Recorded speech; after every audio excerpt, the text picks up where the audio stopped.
Bonjour à tous, alors dans cette vidéo nous allons faire le lien entre la loi binomiale que l'on connaît bien et la loi normale centrée réduite que nous avons découvert dans la vidéo précédente. Et le lien va être fait grâce à un célèbre théorème qui s'appelle le théorème de Moivre-Laplace. Alors nous allons commencer par donner une première notion, une première définition qui est la notion de variable centrée réduite. C'est une notion qui sera utile pour la suite comme vous le verrez. Alors la définition dit qu'une variable aléatoire est centrée et réduite si premièrement son espérance vaut 0, ça voudra dire qu'elle est centrée. Et si sa variance vaut 1, ça voudra dire qu'elle est réduite. Alors le fait que la variance vaut 1 se traduit aussi par le fait que l'écart type vaut 1, puisque l'écart type c'est la racine carrée de la variance. Alors un premier exemple de variable centrée réduite, eh bien si grand Z suit la loi normale centrée réduite, alors grand Z est centrée et réduite, d'où le nom loi normale centrée réduite, et ça nous l'avons vu dans la vidéo sur la loi normale centrée réduite. Alors lorsqu'on a une variable aléatoire grand X quelconque, eh bien il est toujours possible de créer une nouvelle variable aléatoire qui sera elle centrée réduite. Donc à partir d'une variable quelconque, on peut la centrer et la réduire de la façon suivante. Donc si grand X est une variable aléatoire, grand Z défini par X moins l'espérance sur son écart type, eh bien cette variable-là sera centrée réduite. Alors nous allons le démontrer, nous allons simplement admettre que la variance de cette variable grand Z est égale à 1. Nous allons donc démontrer qu'elle est centrée uniquement en calculant son espérance. Donc l'espérance de grand Z, nous savons que c'est l'espérance de grand X moins espérance de grand X sur l'écart type de grand X. Alors nous allons tout d'abord écrire ça sous la forme suivante.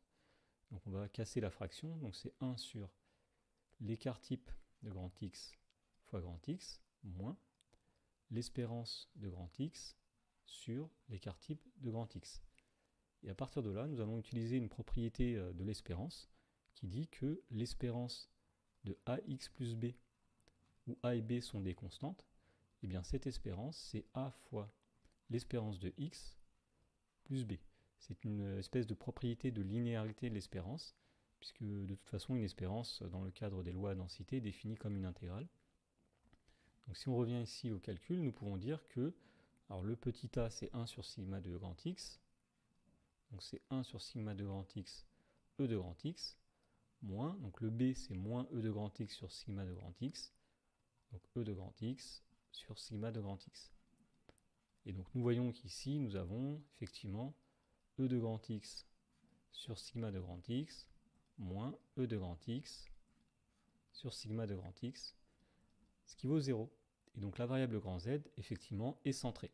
Nous allons voir un exemple où nous allons centrer et réduire une variable grand X. Alors si grand X suit la loi binomiale de paramètres n égale 100 et p égale 0,2, alors l'espérance de grand X, nous connaissons la formule, c'est n fois p, donc 100 fois 0,2, c'est 20. Et l'écart type de grand X, alors c'est une formule qu'il faut connaître, dans le cadre d'une loi binomiale, l'écart type de grand X, c'est racine carrée de n fois p fois q. Alors si l'on fait 100 fois 0,2 fois 0,8 et qu'on prend la racine carrée, on trouve 4. Et bien d'après la propriété précédente, la variable grand Z définie par x moins l'espérance sur l'écart type, c'est-à-dire x moins 20 sur 4, et bien ça c'est une variable qui sera centrée et réduite. Alors pour représenter tout ça, vous voyez à droite en rouge, nous avons la loi de probabilité de la variable grand X qui suit la loi binomiale de paramètres n égale 100 et p égale 0,2. Et puis la loi à gauche de la variable grand Z qui a été centrée et réduite. Alors ce qu'on constate, c'est qu'effectivement, que la représentation graphique de la loi de probabilité de grand Z est centrée autour de 0, ce qu'on appelle une variable centrée, l'espérance vaut 0, et que la dispersion, vous voyez ici, est beaucoup moins grande, elle est de 1, alors que l'écart type ici était de 4 pour la variable grand X, ce qui se voit sur un graphe qui est beaucoup plus resserré. Nous pouvons à présent passer au théorème de Moivre-Laplace, donc c'est un théorème très important qui est loin d'être évident à démontrer. Donc si grand X suit la loi binomiale de paramètres n et p, et si n est grand, on peut remarquer que la représentation graphique de la loi de probabilité de la variable centrée réduite grand Z, donc définie par x moins n fois p, donc x moins l'espérance, divisé par racine carrée de np1 moins p, c'est-à-dire l'écart type, et bien cette représentation graphique, elle tend à se rapprocher de la courbe de la fonction densité f de x égale 1 sur racine carrée de 2pi, e de moins x carré sur 2, qui est la courbe, qui est la fonction densité de la loi normale centrée réduite. Donc c'était ce que nous avions remarqué dans l'exemple précédent. Quand nous avions centré et réduit la variable grand X, n pouvait être considéré comme assez grand. Effectivement, la représentation graphique de la loi de probabilité de grand Z, la variable centrée réduite obtenue à partir de grand X, tendait à se rapprocher de la courbe de la fonction densité de la loi normale centrée réduite. Et donc le théorème de Moivre-Laplace dit la chose suivante, donc soit P appartenant à l'intervalle 0,1, donc P c'est la probabilité de succès dans le cadre d'une loi binomiale. Pour tout n, on définit xn, une variable aléatoire qui suit la loi binomiale de paramètres n et p, et zn c'est la variable aléatoire correspondante obtenue en centrant et en réduisant grand X. Eh bien, le théorème de Moivre-Laplace dit que pour tout réel alpha et bêta, lorsque vous faites la limite quand n tend vers plus l'infini de la probabilité que zn soit compris entre a et b, où zn est cette variable-là, eh bien, cette limite, c'est la probabilité que grand Z soit compris entre alpha et bêta, où grand Z suit la loi normale centrée réduite. Alors, grossièrement parlant, ça veut dire que si n est assez grand, on peut approximer la loi de binomial par la loi normale. En pratique, lorsqu'on voudra utiliser le théorème de Moivre-Laplace, eh bien, il faudra que les conditions suivantes soient réunies. N plus grand que 30, n fois p plus grand que 5 et n fois 1 moins p plus grand que 5. Alors ce sont des conditions un petit peu arbitraires si on veut, parce que si n est plus grand que 29 ou n plus grand que 31, pourquoi ça ne marcherait moins bien?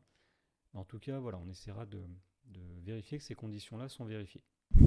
Alors pour finir ce cours sur le lien entre la loi binomiale et la loi normale, nous allons faire un exemple d'illustration d'utilisation du théorème de Moivre-Laplace. Alors un QCM comporte 100 questions. Pour chaque question, il y a 5 réponses possibles et une seule est correcte.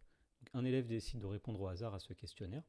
Et on note grand X, la variable aléatoire qui compte le nombre de bonnes réponses. Et on nous demande d'estimer la probabilité que l'élève ait entre 10 et 25 bonnes réponses. Alors la première chose qu'on peut remarquer, c'est que grand X suit la loi binomiale de paramètres n égale 100 et p égale 1 cinquième, c'est-à-dire 0,2. Donc, puisque grand X compte effectivement le nombre de bonnes réponses dans une répétition identique et indépendante d'expérience de Bernoulli. Alors, on demande d'estimer une probabilité, c'est-à-dire que l'élève est entre 10 et 25 bonnes réponses. Donc, ce qu'on cherche finalement, c'est P de X compris entre 10 et 25. Alors, ce que nous allons dire, c'est que nous allons utiliser le théorème de Moivre-Laplace. Alors, tout d'abord, n égale 100, c'est bien plus grand que 30. Nous essayons de voir si nous sommes dans les conditions d'application de ce théorème. N fois P, eh bien c'est 100 fois 0,2, c'est 20, donc c'est bien plus grand que 5. Et N fois 1 moins P, c'est-à-dire 100 fois 0,8, c'est-à-dire 80, c'est plus grand que 5. Nous pouvons donc affirmer que nous sommes dans les conditions d'application du théorème de Moivre-Laplace. Donc ce sont les conditions que j'avais données juste précédemment. Donc, nous sommes dans les conditions d'application du théorème de Moivre-Laplace, et donc nous allons pouvoir l'utiliser pour calculer la probabilité qui est demandée. Donc du théorème de Moivre-Laplace. Et donc, pour utiliser ce théorème, il va falloir passer par la variable grand Z qui est centrée réduite. Alors, nous allons poser grand Z qui est égal à grand X moins donc l'espérance de grand X sur l'écart type de grand X. Autrement dit, c'est grand X moins donc l'espérance, nous faisons n fois P, et l'écart type, c'est racine carrée de n fois P fois 1 moins P. Alors, c'est-à-dire, grand X moins n fois P, c'est 20. N fois P fois 1 moins P, c'est 4. Alors, nous allons voir comment nous ramener à grand Z à partir de la probabilité que X soit compris entre 10 et 25. Donc, nous allons dire ici que P de X compris entre 10 et 25, eh bien, cette probabilité, c'est pareil que P de X moins 20 compris entre... Alors, on fait moins 20 dans chaque côté. Donc, 10 moins 20, moins 10. 25 moins 20, 5. Pour obtenir la variable grand Z, il suffit maintenant de diviser par 4. Donc, ça veut dire P de moins 10 divisé par 4, X moins 20 divisé par 4, 5, divisé par 4. Autrement dit, cela revient à calculer la probabilité que donc moins 2,5 soit plus petit que grand Z, soit plus petit que 1,2. D'après le théorème de Moivre-Laplace, la variable grand Z suit approximativement la loi normale centrée réduite. Alors, on va utiliser une calculatrice, on verra dans une prochaine vidéo comment calculer cette probabilité-là. Et donc, à l'aide d'une calculatrice, on trouve que cette probabilité vaut environ 0,879.